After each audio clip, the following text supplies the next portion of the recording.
Oke, Assalamualaikum warahmatullahi wabarakatuh. Hari ini kita kembali dengan saya ya. Hari ini saya akan melanjutkan pembahasan yang kemarin tentang tenses ya. Kemarin kan kita ngebahas tentang tenses masalah simple present. Simple present yang pertama itu tenses yang pertama. Eh, saya akan membahas masalah simple present lagi, tapi yang negatif. Kemarin kan yang positif, sekarang yang negatif. Sebelum saya melanjutkan pembahasan, saya akan menjelaskan tentang masalah simple present dan untuk sekedar mengingatkan. Nah, tenses ya, tenses itu merupakan struktur kalimat. Dalam tenses itu ada 16 tenses.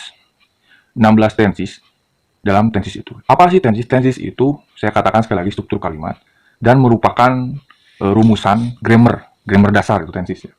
Untuk apa sih Pak tenses? Tenses itu untuk membuat sebuah kalimat dari satu kata ke kata lain atau kata per kata. Jadi kita bikin rumusannya itu tenses gitu ya. Nah, tenses yang pertama itu simple present. Nah, simple present saya sudah bahas kemarin ya simple present. Simple present itu digunakan untuk kalimat yang sering dilakukan atau bisa dikatakan sebuah kebiasaan seperti makan, minum seperti itu. Nah, dalam simple present itu ada 3 rumus. Nah, yang pertama positif, yang kedua negatif, yang terakhir interrogatif. Ini rumus simple present. Simple present. Nah, ini untuk tenses pertama ya. Karena dalam tenses itu ada 16 tenses, ini untuk tenses yang pertama. Kemarin kita mau bahas tentang masalah positif. Kita ingatkan kembali, positif adalah merupakan bentuk kalimat yang benar dilakukan. Jadi yang benar-benar dilakukan, positif namanya. Rumusnya, subjek, verb 1, S, or S, plus objek. Nah, seperti ini. Kalau yang negatif gimana, Pak? Negatif itu, subjek, ya ingat, subjek, plus do, or does, plus verb 1, maaf, plus not maksud saya, plus verb 1, plus objek. Nah, ini yang negatif. Jadi intinya, yang negatif itu adalah kebalikan dari positif. Ini yang benar dilakukan dan ini yang tidak benar dilakukan. Jadi intinya kebalikan dari positif. Oke. Ini untuk rumus. Kita tulis lagi rumusnya di bawah. Negatif, subjek, plus do or does, plus not, plus verb 1, plus objek. Nah, ini. Ingat, struktur kalimat simple present itu menggunakan kata kerja yang sering dilakukan, ya seperti makan, minum, tidur dan lain-lain. Oke, kita bikin contoh. Subjek, ambil contoh yang mudah. Kemarin kan saya sudah menjelaskan tentang subjek. Subjek itu apa saja sih Pak? Subjek itu yang melakukan. Contoh saya, kamu, kita, mereka, terus dia siapa? Dia perempuan, dia laki-laki, dan nama orang. Itu subjek. Kita ambil contoh yang mudah, subjek. Misalkan saya tidak makan nasi, misalkan. Saya bikin contoh yang positif dulu, agar lebih mudah dicerna. Misalkan positif, saya makan nasi. Nah, ini yang positif. Terus kebalikan saya makan nasi itu apa? Berarti saya tidak makan nasi. Nah, seperti itu.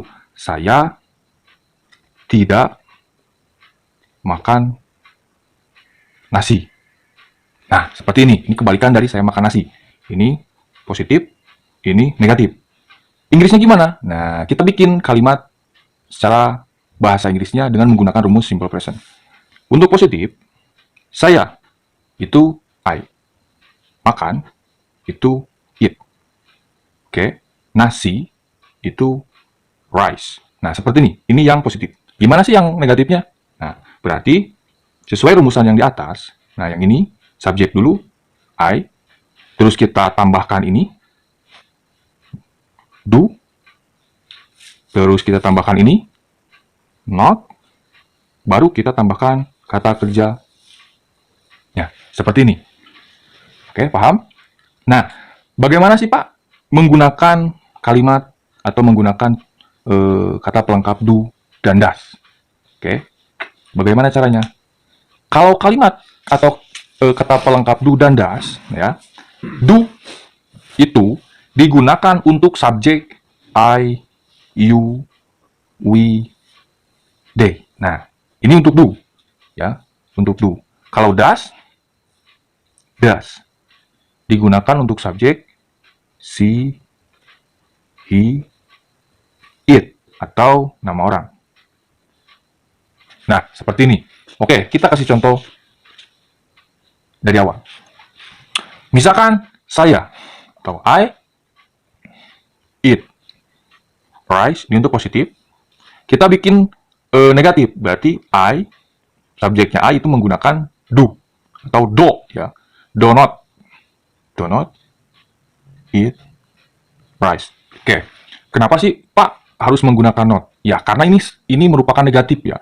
Not kan artinya tidak. Jadi ini merupakan negatif. Jadi kalau negatif itu mesti menggunakan not. Karena kalau tidak menggunakan not berarti itu masuknya ke positif atau melakukan seperti itu. Bagaimana cara menggunakan does? Does itu berarti untuk subjek si, kita ganti aja subjeknya. Si berarti menggunakan does. Nah, seperti ini. Dan seterusnya, he does not. Nah, he does not, she does not. Terus nama orang, padau misalkan ya, does not. Nah, seperti ini. I do, I don't not, you don't not, we don't not, they don't not. Terus she does not, he does not, nama orang does not. Nah, seperti itu. Gampang kan? Gampang. Oke, kita bikin contoh yang lebih spesifik. Oke, contoh positif.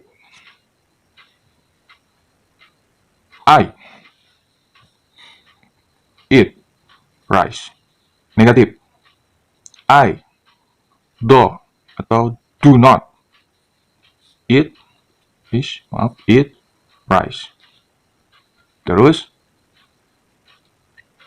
positif. She eat, ingat harus pakai S, rice. Negatif. She does not eat rice. Nah, seperti ini. Mudah kan? Mudah sekali. Oke, kita terangkan dari awal. Ingat, tenses itu ada 16.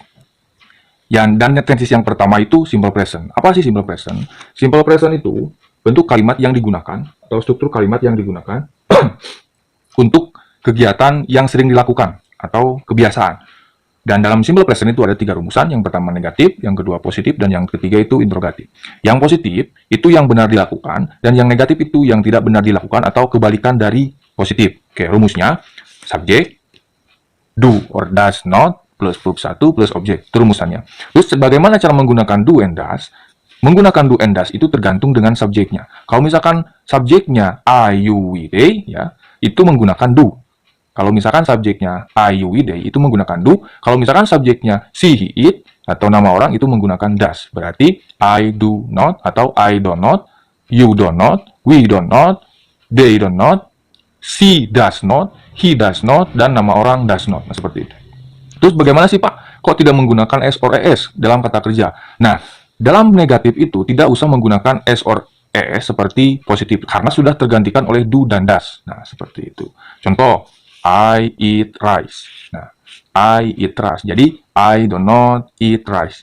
She does not eat rice. He does not eat rice. Padau does not eat rice. Nah, seperti itu. Nah, ini contoh-contoh yang sudah saya tulis. Silahkan kalau misalkan Anda mau ngikut menulis, itu mungkin bagus ya. Untuk sekedar menghafal. Dan saya kasih contoh lagi. Kalau misalkan positifnya I eat rice, itu negatifnya I do not eat rice atau I do not eat rice. Kalau misalkan positifnya she eats rice, ingat dalam positif kalau menggunakan subjek she itu harus ditambah s or es. Oke. Jadi she eats rice. Dan dalam negatif kalau subjeknya she itu harus menggunakan does not, bukan do not seperti yang di atas. Oke, paham? Oke. Mungkin hanya sekilas ya itu yang saya bisa sampaikan. Untuk masalah interrogatif saya nanti untuk video selanjutnya saya akan berikan. Apabila mungkin teman-teman di sana yang kurang memahami apa yang saya jelaskan, itu bisa berkomentar di dalam kolom komentar ya. Apabila mungkin ingin bertanya, mudah-mudahan saya bisa menjawab. Alhamdulillah. Kalau misalkan tidak bisa menjawab, ya mungkin saya mohon maaf karena mungkin setiap orang punya kelebihan dan kekurangannya. Dan apabila dalam penulisan ini kurang bagus, ya mohon maaf ya karena mungkin ya begitulah gitu ya. Setiap orang ada yang tulisannya bagus, ada jelek. Yang penting mengertilah. Mungkin hanya itu yang saya bisa sampaikan, kurang lebihnya saya mohon maaf. Assalamualaikum warahmatullahi wabarakatuh.